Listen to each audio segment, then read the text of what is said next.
What if 10 days of silence can teach you more about yourself than a whole lifetime of noise? I went to a Vipassana retreat in India, and what I experienced there I want to share in this video, because it fundamentally changed the way I look at myself or my life in this world. So if you also feel sometimes there's too much noise inside of you, this might help you. Because silence is the one thing which is so simple, but we rarely experience. The moment we are born and we can start opening our mouth, we most of the time don't shut it until the day we die. And yet there's so much wisdom in just being silent. And that's one of the fundamentals of this Vipassana retreat. It's a 10 days course, not only sitting in silence, but meditating 10 hours plus, no phone, no interaction, no non-verbal communication, just you and your thoughts. There's also a few more rules. I mean, besides not speaking, one of the main rules is you shouldn't kill in this time. You should commit to it, which sounds easy, but I tell you, if you're in a place which is full of mosquitoes, it's one of the hardest things ever, especially in the nights. Because usually you're so unconscious, if something bites you, you just hit it. It's a big learning thing also there. So I went there in India a couple of years back. I went after quite a wild time. I thought, okay, I need to get some of this also Indian wisdom, self-experience, spiritual kind of thing, which I also wanted to experience when I'm in India. So I was looking and I found this, or I heard there's like this retreats, the Vipassana ones. And you can actually look online, it's really nice. They have this website dharma.org and you find all the centers and you can sign up for a course. And it's purely donation based, because they say, okay, if you go through a course, you will have such an experience that you say, okay, I want to donate so that other people also can experience that. And I can say this is definitely more than true. Even though I have to admit that this was also one of the most toughest and challenging 10 days of my life. Because actually it's really, really hard and painful. Typical day would look like you wake up at 4 or 5 in the morning and you go straight meditating for 2 hours, then small breakfast, meditating again 2, 3, 4 hours, lunch, meditating again. You don't eat after 4, so lunch is the last meal you have, and there's a couple of breaks in between, but till 5 o'clock basically you spend the whole day meditating, and then you go to sleep and the next day repeat. And the sleep is also not really, I mean, it's crazy. I mean, what's all coming out of you. I had dreams. I didn't know this stuff is there inside of me. I'm not talking about weird as like super weird, like also brutal, like a lot of death and killing and splatter kind of stuff going on. Like really, I think there's like stuff then coming out of you. I don't know that this was even there. But also, for example, in my dreams, my brother would die and I'm like in the morning, oh no, I need to contact somebody, what's happening? And you see it's the mind playing these tricks on you, trying to get you out of there for what reason soever.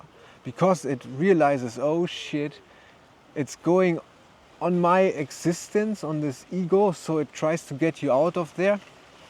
And there's also people quitting. Most people actually quit after day 3 or 4 because it is also torturing. You're self-torturing you. If you get isolated in isolation prison. It's a torturing method, but you choose to torture yourself to go through it, to experience something much deeper, which you only can experience when you shut up the whole noise and everything. So the method you learn starts with the first 3 days just watching the point below your nose, just trying to see the breath coming in and out and trying to get as much attention on there as possible. They call it sharpening the mind, because otherwise you are not ready to start scanning your whole body after, if you cannot even keep your attention for enough time on one point. After you start scanning your whole body, you go through it, you feel everything. Like, have you ever felt your right ear, for example? You know, try concentrating on your ear. Can you feel it? If you do it long enough, at some point you feel everything. And you see everything. You see the thoughts coming, going, you see your body.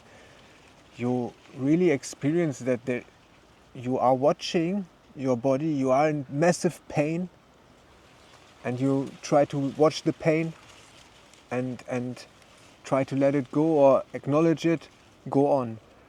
Not give it too much attention, and the pain goes away. Even though this is so hard, I have a little bit problem with my knees, and after a couple of days I also was short before quitting, because I think I cannot do this.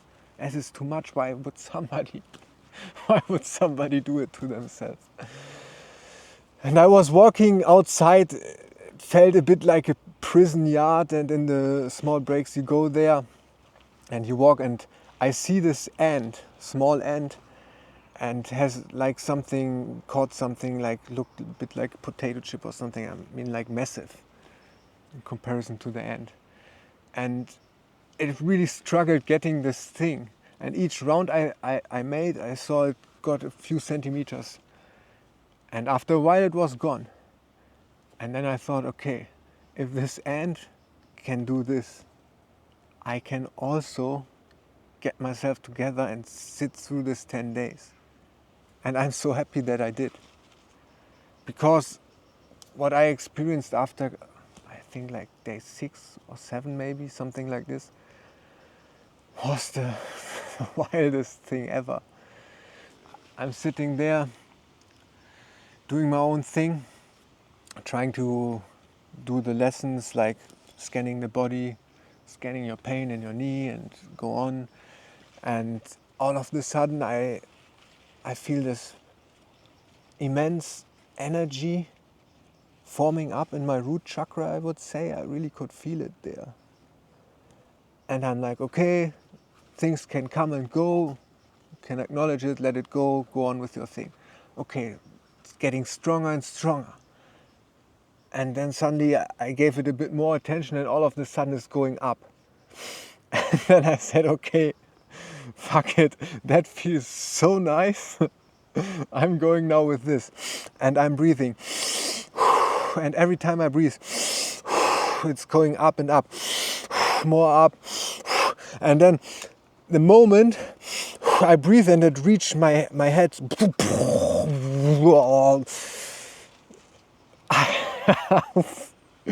goosebumps everywhere. It's like universe. I cannot describe it better than these images, like where they are meditating and like full universe and everything. I mean, everything all at once. I don't know how long this was, maybe a couple of seconds. It felt like it's, I don't know, like time, nothing exists. You don't exist, time doesn't exist, and it's just pure, nice love.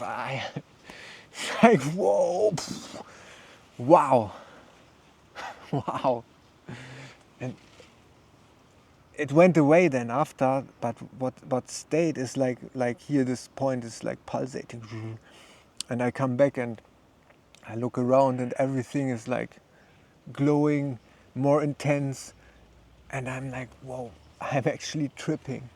I'm actually tripping on life right now. And I think this is like what they tell you, like this third eye opening, because I could feel it. I closed my eyes, this is pulsating. So connected, And this stayed for a long time, but the initial explosion I couldn't reach anymore because I tried too hard. I'm like, oh, I want to experience this again. How did I do it? Like, give it more, give me more. But you don't get it from wanting. It's like also, I think I just reached it because I'm like at this point after a while, okay, I'm done with it, just I give up, like, and that's, nothing's happening, I give up, and then so, poof. And I mean, it's the most wonderful feeling I've ever felt. And it's nothing comparable to anything. And nobody teaches you this in school. No, they teach you go out, buy a car, or get a job and buy a watch nice and be happy, be something good. And the simplest thing, just sitting with yourself, is the answer. Finding what is inside of us is the answer. And we all can do it, and that's what they say. That's why they are so convinced with this method. Everybody can do it, and everybody can experience this. That's why Buddhism isn't a religion. It's a way of life. It's a way of life everybody, you and me, everybody can validate for themselves and see if this is true. And I tell you, nobody who experienced something nearly close to this will deny that there is more around us, that there is more in life, and that there is something after life. And I'm getting goosebumps because it is there, and sometimes I forget also in this world, especially you come to Europe, again, here's even more insurance and all of this kind of story, and you need a lot of money to survive here. Yes, we do, but we also need to remind ourselves that there's more, and that the things we search in the outer, they really don't bring us where we can go. And I've chased different things in my life ever after. And I think it's a beautiful thing. If you experience something like this, you are not afraid anymore. I'm not even afraid of dying anymore, because if this is where you go when you die, it's actually quite a happy place. So what can go wrong? What can go wrong? Not much. Just need to sit in silence for a little while. And if you now feel like you would like to experience something like this, do it. Find a center, sign up, do a course. Share this with a friend that they should do it. Because this is our contribution. Sitting there, bringing good vibration for ourselves, changing the world after we change ourselves. Thank you for watching.